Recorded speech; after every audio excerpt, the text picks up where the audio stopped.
Hello बच्चों, इस सवाल में 4 divided by 6 divided by 3 divided by 4 दिया गया है। इसको सॉल्व करना है। तो बहुत सारे बच्चे लोग कैसे सॉल्व करते हैं, आइए उसे देखते हैं।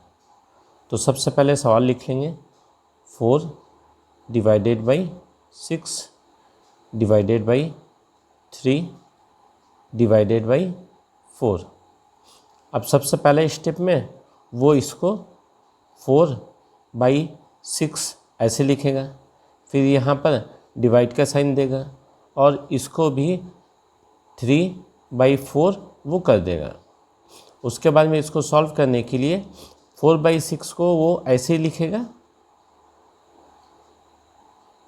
और डिवाइड को सॉल्व करने के लिए वो मल्टीप्लाई का साइन देगा और इस नंबर को फ्लिप कर देगा, मतलब 4 ऊपर चल जाएगा और 3 नीचे आ जाएगा। तो यहाँ पर 4 और यहाँ पर 3 लिखेगा। फिर इसको वो सॉल्व करने का कोशिश करेगा। तो यहाँ पर 2 2 जा और 2 3 जा कट जाता है। कटने के बाद में 4 और 2 को मल्टीप्लाई करेंगे। मल्टीप्लाई करने से आता है 8 और 3 और 3 का मल्टीप्लाई करने से आएगा 9। लेकिन ये आंसर रॉन्ग है। इसको सॉल्व करने का सही तरीका क्या है, आइए उसे सीखते हैं। सबसे पहले सवाल लिखेंगे 4 divided by 6 divided by 3 divided by 4। तो जनरली सबसे पहले इसको हम लोग सिंपल वे में लिखेंगे, दैट इज़ 4 डिवाइडेड बाई 6 और इस सब टर्म को हम लोग उतार लेंगे। Divide with 3 divide with 4। अब इसको हम लोग सॉल्व कर लेते हैं। 2 2 जा और 2 3 जा। तो यहाँ पर हो गया 2/3। उसके बाद में हम लोग इस डिवाइड का साइन हटा करके मल्टीप्लाई का साइन लगाएंगे और इसको हम लोग 1/3 लिखेंगे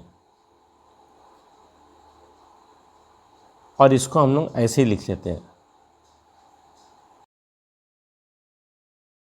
उसके बाद में इसको सॉल्व करने के एक फॉर्मूला है। जिस एक्सप्रेशन में हम लोग का मल्टीप्लिकेशन और डिवाइड का साइन रहेगा, वहाँ पर हम लोग लेफ़्ट टू राइट को पहले सॉल्व करते हैं।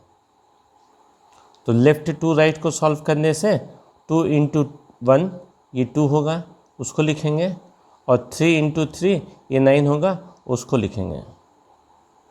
उसके बाद में अब इसको सॉल्व करेंगे।